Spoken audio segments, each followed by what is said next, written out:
E se Bleach tivesse sido lançado hoje? No meio desse mar de animes desconstruídos, protagonistas quebrados e vilões com questões morais profundas, será que ele ainda teria sido tão massacrado? Ou será que, ironicamente, ia ser considerado um cult refinado e ainda à frente do seu tempo? Porque pensa comigo, um protagonista introspectivo, com traumas familiares, um mundo espiritual repleto de burocracia, corrupção e debates sobre moralidades, arcos que exploram identidade, dever, sacrifício e uma trilha sonora que parece ter saído direto de uma rave samurai no subúrbio de Tóquio. Bleach tem tudo que a galera ama nos animes modernos, só que foi lançado antes da galera saber o que queria. O problema é que Bleach nasceu no tempo errado. Ele veio com estilo demais, profundidade demais e ousadia demais. E o público só queria uma historinha de superação básica com uma pose de mãozinha na testa e um discurso sobre amizade. E aí, anos depois, essa mesma galera bate palma pro protagonista que morre tentando salvar o cachorro em um mundo onde temos o demônio tomate. Nesse vídeo eu vou te mostrar por que Bleach foi e ainda é um dos animes mais injustiçados da história. Vamos desenterrar as falácias que enterraram a reputação da obra, mostrar como que Chichikubo construiu tudo com uma filosofia absurda e bem amarrada, e ainda apontar quais animes modernos beberam direto da fonte de Bleach. Você pode não gostar de Bleach, mas se você chegou até aqui, vai ser difícil sair desse vídeo sem admitir que a história do substituto de Shinigami moldou tudo que veio depois. Até porque, se Bleach fosse lançado hoje, você provavelmente estaria chamando o Chichikubo de gênio no Twitter.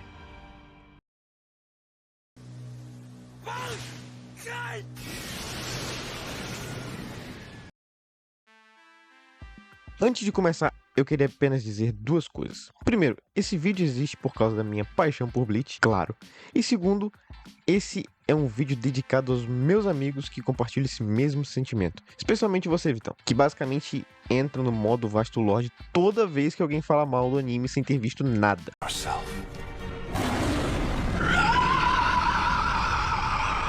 E hoje a gente tá aqui pra fazer o que precisa ser feito. Cozinhar com gosto cada falácia que colocaram sobre Bleach nos últimos 15 anos. Essa talvez seja a crítica mais repetida por quem viu 3 episódios e saiu falando como se tivesse defendido tese na Soul Society. Mas vamos lá. A acusação é simples. Ichigo ganha seus poderes sem explicação? Não. A realidade é bem diferente. Bleach deixa pistas desde o primeiro capítulo de que Ichigo já não era um ser humano normal. Ele já consegue ver espíritos, já tem uma pressão espiritual absurda e quebra um Kido de alto nível sem esforço nenhum. A Rukia literalmente diz isso. Ele não é um ser humano qualquer. Mais tarde descobrimos que ele é descendente de Shinigami, Quincy e Hollow. E todas essas heranças são gradualmente reveladas e conectadas ao enredo principal. Não é que ele tira poder do cu, é que você simplesmente não prestou atenção nas peças do quebra-cabeça que o cubo espalhou desde o começo. Ichigo absorve todos os poderes da Rukia de uma vez? Poder Quincy, mostrado no capítulo, explicado na luta contra Ishida. Se transforma em Hollow pela primeira vez no episódio 19, ou capítulo 64, logo no comecinho. Ou seja, quase tudo que é explorado mais pra frente, a obra já tinha sido mostrado literalmente antes do episódio 20. Você pode até não gostar de como foi entregue, isso é justo, mas dizer que não foi explicado é simplesmente ignorância ou má fé. E já que é pra falar de poderes do nada, vamos aqui relembrar que Naruto terminou como uma reencarnação de um semideus alienígena.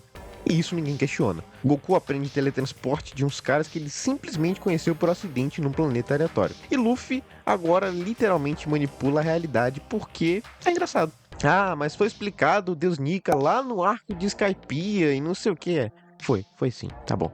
E não me entenda mal aqui, porque sempre me entendem mal. Eu não sou hater de One Piece, nem de Naruto. Eu gosto de todas elas. Mas hoje estou fazendo essa comparação, pois são justamente o tipo de pessoa que ama uma dessas duas obras e fala que Bleach é ruim. Simplesmente porque sim. Mas nós vamos falar disso no final.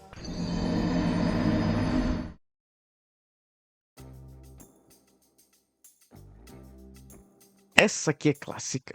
Ah, mas o Ichigo não tem carisma. Beleza, você fala isso com a foto de Sasuke no perfil. A verdade é que o Ichigo não é um palhação extrovertido como o Luffy e nem um gritão motivacional como o Naruto. Ele só é introspectivo.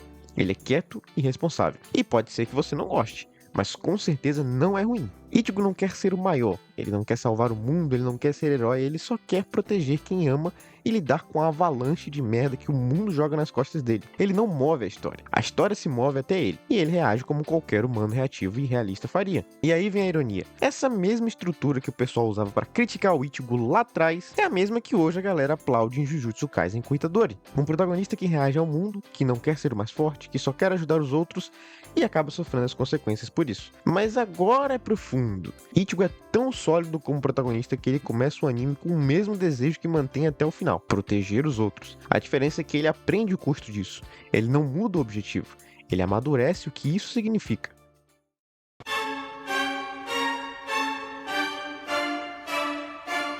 Ok, essa eu vou até aceitar. Os personagens principais sobrevivem muito mais do que deveriam. Incrível, parabéns, você descobriu o Shonen. Mas você tá realmente reclamando de Bleach e elogiando One Piece? One Piece é literalmente um anime onde você sobrevive a tiro de canhão no peito, explosões em escala de guerra e até ser partido no meio. E mesmo assim, Bleach tem mortes que marcam. Por exemplo, tem o Kyoha, tem o Gin, tem o Yamamoto. O velhote é literalmente partido em dois.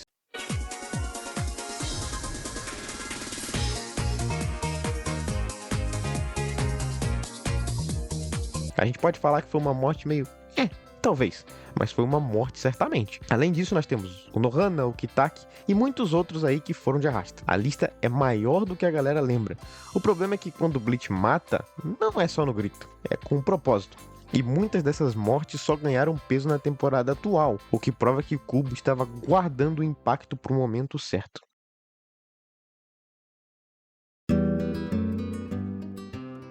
Se você ainda acha que Bleach não tem profundidade, então você definitivamente parou no episódio 20 e esqueceu que existe algo chamado contexto.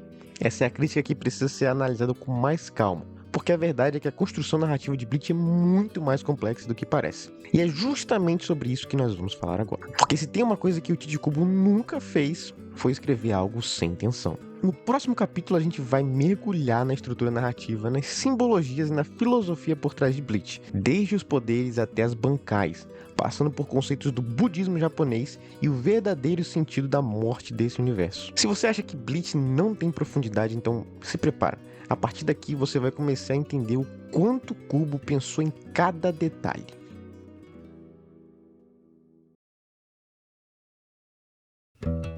Se você acha que Bleach é apenas um anime de espadas e batalhas estilizadas, você provavelmente não entendeu a profundidade dela até hoje. Tite Kubo, criador da série, construiu um universo rico em simbolismos e influências filosóficas, especialmente no budismo. A divisão entre o mundo dos vivos, a Soul Society e o Ecomundo pode ser vista como uma representação dos diferentes reinos de existência budistas. O mundo humano, como o nome já diz, representa Manusha, que seria o reino da oportunidade e do aprendizado, onde os seres podem desenvolver sua consciência e cultivar a bondade. A Soul Society seria o reino de Deva, que seria o reino de prazer e felicidade, onde os seres vivem em abundância e harmonia, mas podem ser presos em desejo.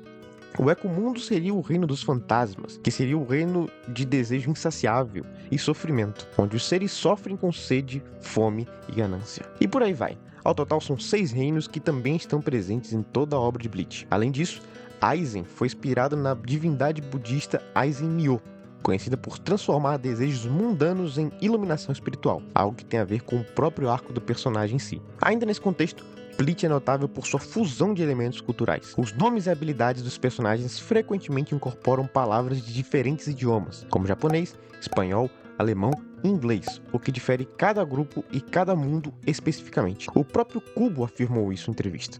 Os Arrancas são espanhóis, pela paixão e pelo estilo selvagem, já os Quincy são os alemães, frios e metódicos, e obedientes. Além disso, até o francês é usado em alguns personagens específicos. Isso é algo que Bleach incorpora muito bem no anime, mas vamos falar isso mais pra frente. E já o conceito das bancais vai além de uma simples evolução de poder.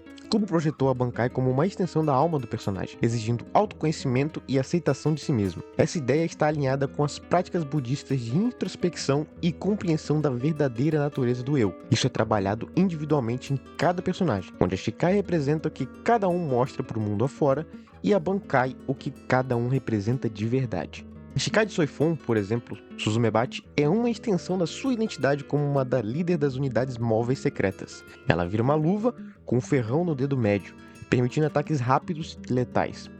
A sua habilidade especial, ela marca o inimigo com um selo em forma de borboleta. Se o alvo for atingido no mesmo ponto novamente, ele morre. Essa técnica reflete a preferência dela por assassinatos silenciosos e precisos, sendo exatamente compatível com a sua imagem pública de eficiência e discrição. Em contraste, sua Bankai, Jakuho Haikoben, é literalmente uma bazuca, que causa uma destruição em larga escala. Soifon ainda mostra desconforto ao usar a Bankai porque acha incompatível com seu estilo furtivo, e essa aversão mostra um conflito interno.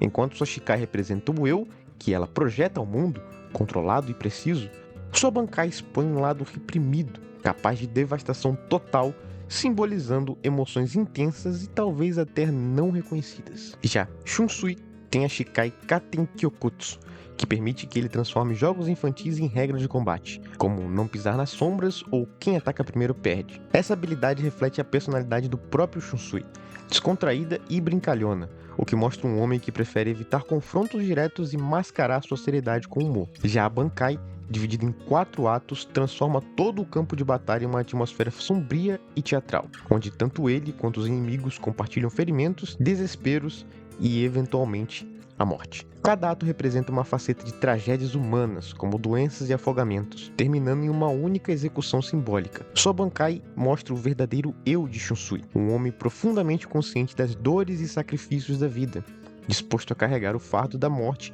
para proteger os outros. Essas dualidades entre Shikai e Bankai nos dois personagens mostram como as Zanpakuto são em Bleach. Não são apenas espadas, mas extensões da alma de seus portadores, refletindo suas máscaras sociais e suas verdades mais íntimas. Tudo isso mostra que Kubo pensou em cada pequeno detalhe ao criar cada personagem, cada Shikai e cada Bankai. Mas o Enzo acha que Bleach é horrível porque Naruto é melhor, já que o Itachi sola o verso. Mas que tal a gente falar do elefante na sala de Bleach? Após discutirmos a profundidade filosófica e a construção meticulosa dos personagens por Tite Kubo, está na hora de falar do elefante na sala, o anime de Bleach. Com 366 episódios, Bleach possui cerca de 45% de conteúdo filler, totalizando 163 episódios não canônicos. Esses arcos foram colocados para dar tempo a Kubo de avançar o mangá, mas para muitos fãs, consideram que eles prejudicam o ritmo e a coesão da narrativa principal. Embora alguns fillers, como o arco da rebelião das Zanpakutos, tenham sido bem recebidos, a maioria é vista como desvios desnecessários que diluem a intensidade da história, e esse pode ser um motivo para qual muitas pessoas não gostam da obra até hoje. Apesar das críticas aos fillers, a trilha sonora de Bleach é amplamente aclamada. Composta por Shiro Sagizo, responsável pelas músicas de Evangelion e Shin Godzilla, a OST de Bleach mistura muitas coisas, rock, jazz e música clássica que complementam perfeitamente o tom da série. Faixas como Number One tornaram-se icônicas, elevando cenas de ação e momentos emocionais a novos patamares.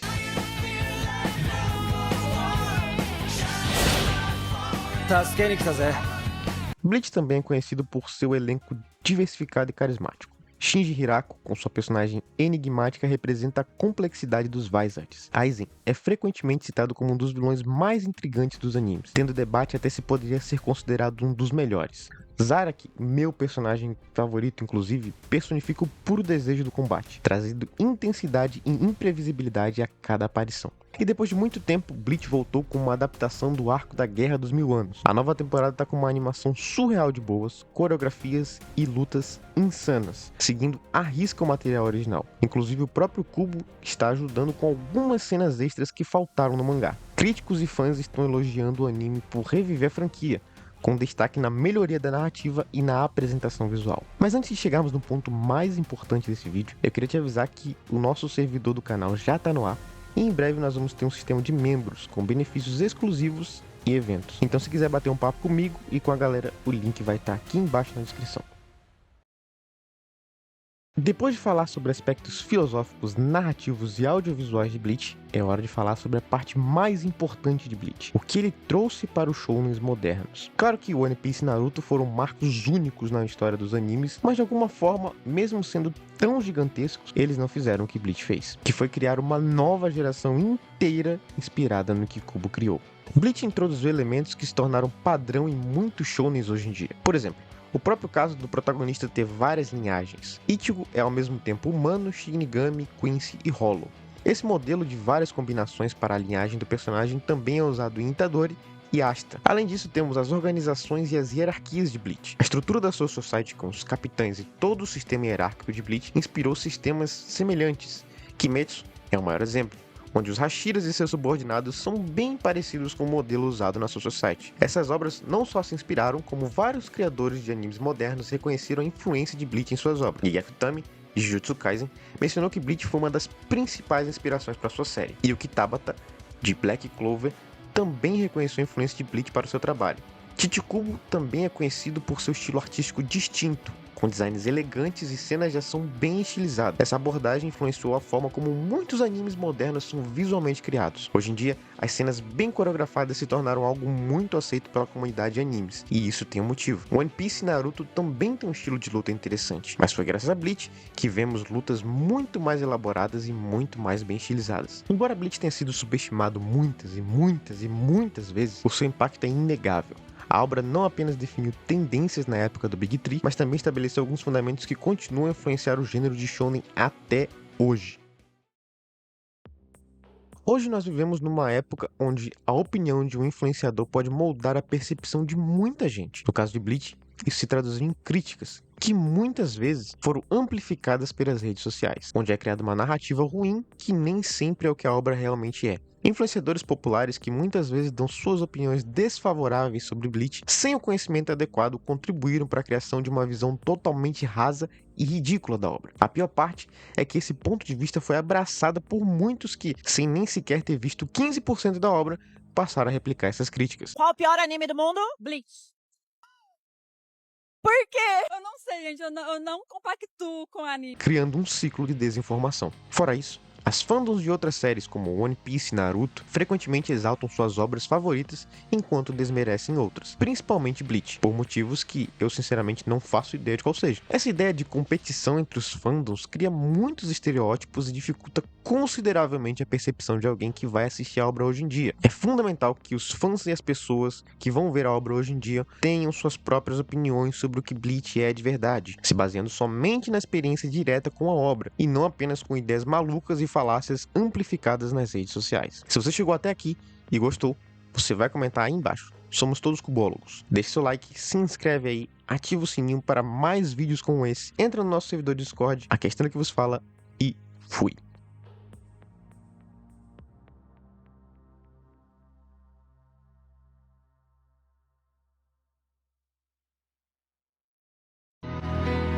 Lemon.